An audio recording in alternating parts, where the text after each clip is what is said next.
So President Trump was with Keir Starmer, and Keir Starmer is the dictator of England. And Keir Starmer goes back and forth, and for a long, long time, he was Mr. Open Borders, Mr. Open Borders. Then he came out and gave a speech where we can't continue to do this. We won't have England soon. And that lasted for a few weeks. And then he came back and said, wait. I disown that. We can do this forever. This is good for Britain. We need more of this.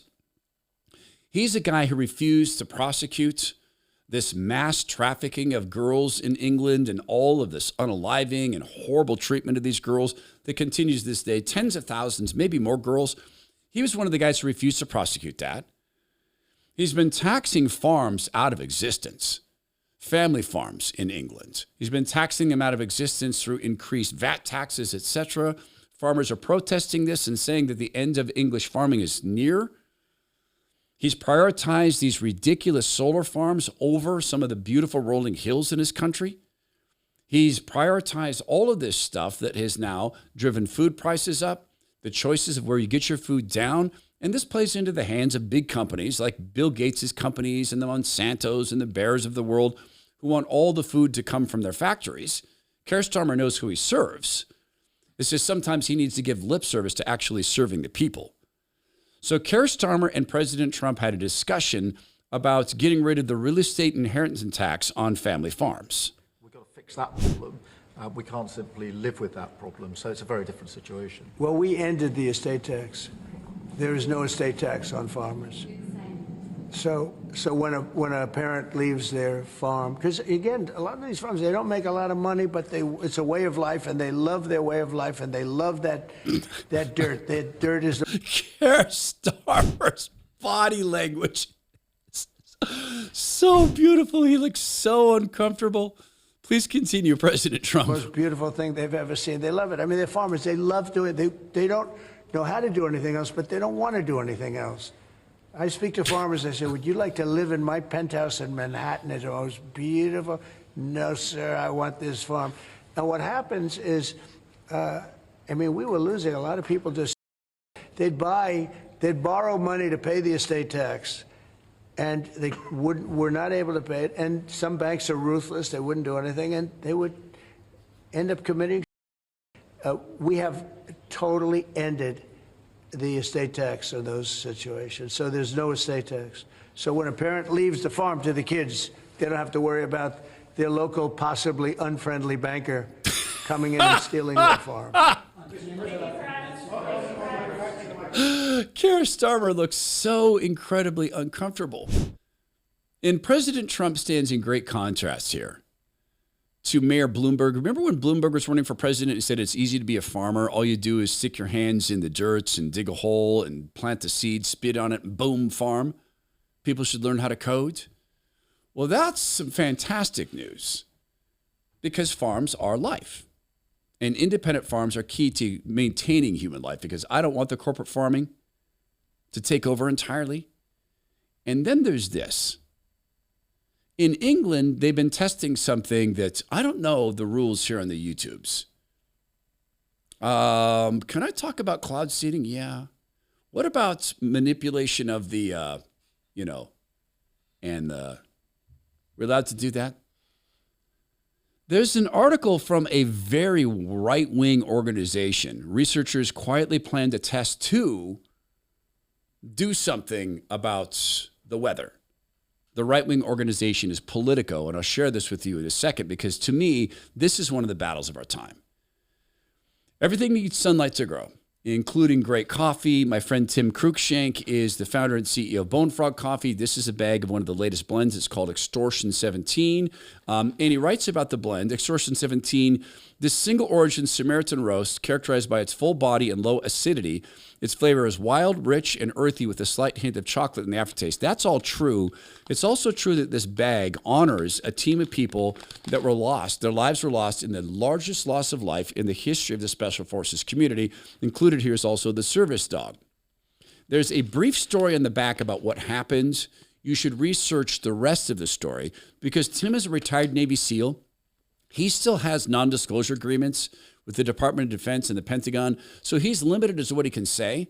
But I think if you chatted with him you'd get a real sense that he thinks things were not right with this op, and the people who were involved in the op and people who lived, they have the same exact feeling, and they have shared some details, albeit behind the scenes. Buy the bag to honor the folks who lost their lives, but keep buying the coffee because it's incredibly good coffee made under the tutelage of Dave Stewart, who started Seattle's best coffee. Go to bonefrogcoffee.com/Todd. Use promo code Todd to get 10% off your first purchase. Maybe that's extortion 17. bonefrogcoffee.com/Todd. Use promo code Todd at checkout to get 15% off subscription coffee for a lifetime. So the Politico, right-wing rag, wrote a piece headline, "Researchers quietly planned a test to dim sunlight." They wanted to avoid scaring the public. Hundreds of documents show how researchers failed to notify officials in California about a test of technology to block the sun's rays while they planned a much larger sequel. A team of researchers in California drew notoriety last year with an aborted experiment on a retired aircraft carrier that sought to test a machine for creating clouds. But behind the scenes, they were planning a much larger and potentially riskier study of saltwater spraying equipment that could eventually be used to dim the sun's rays, a multi-million-dollar project aimed at producing clouds over a stretch of ocean larger than Puerto Rico. The details outlined in funding requests, emails, and texts and other records obtained by Politico's E&E News raised questions about a secretive billionaire-backed initiative that oversaw last year's brief solar geoengineering experiment on San Francisco Bay. They also offer a rare glimpse into the vast scope of research aimed at finding ways to counter the Earth's warming that Politico here unskeptically accepts, which is in fact not happening.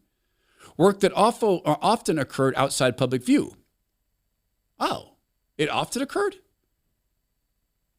Such research is drawing increased interest at a time when efforts to address the root cause of climate change, burning fossil fuels, again, the Politico, accepting that at face value, which has no real value in the data, are facing setbacks in the US and Europe. But the notion of human tinkering with the weather and climate has drawn a political backlash and generated conspiracy theories, adding to the challenge of mounting even small-scale tests. Pause. It's developed conspiracy theories? Like they intend to block the sun? You are writing about the thing that many of us have been saying is happening, and you're still saying it's a conspiracy theory. What's that famous phrase J.D. Vance came up with? Do you hear yourself? Do you read yourself? Last year's experiment, led by the University of Washington and intended to run for months, lasted about 20 minutes before being shut down by Alameda city officials who objected that nobody told them about it beforehand. I do like the fact that city officials could shut down this billionaire-backed initiative that came out of the disgraced University of Washington. Did I say disgraced? Yes. They faked research on hormones and surgery for so-called trans kids. They faked the research. My friend and former colleague Jason Rance caught them faking the research. He did a FOIA request and proved they faked the research. They became aware that Jason had the story and had reached out to them, and they had an email discussion on should we change and explain that we got this wrong and that we didn't communicate the numbers well. And you know what they said, paraphrasing? No, it's just the right wing. It's just right-wing media that knows this. We don't need to make any changes. Keep the lies out there. Back to the Politico. That initial test was only meant to be a prequel. Even before it began, the researchers were talking with donors and consultants about conducting a 3,900 square mile cloud creation test off the west coast of North America, Chile, or South Central Africa, according to more than 400 internal documents obtained by E&A News through an open records request of the University of Washington. Last year's experiment, we got that part. In response to questions, University of Washington officials downplayed the magnitude of the proposed experiment and its potential to change weather patterns. They downplayed it. Instead, they focused on the program's goal of showing that the instruments for making clouds could work in a real-world setting. They also pushed back on critics' assertion that they were operating secretively, noting that the team members had previously disclosed the potential for open ocean testing in scientific papers. They disclosed the potential, not that they were going to go do it.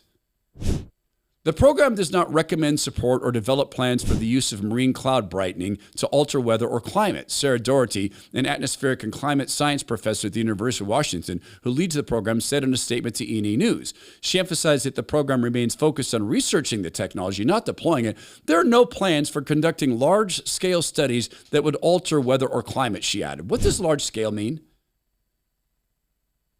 What is 3,900 miles? Is that large scale? What about 3,901? God gave us the sun and the rain and water and land and food as common blessings. And God said at the very foundation of earth, God had existed, always has, always will. The triune God is one unit. God spoke, let there be light. And billionaires in the University of Washington say, not unless we agree. I wonder, where do you think they stand with God?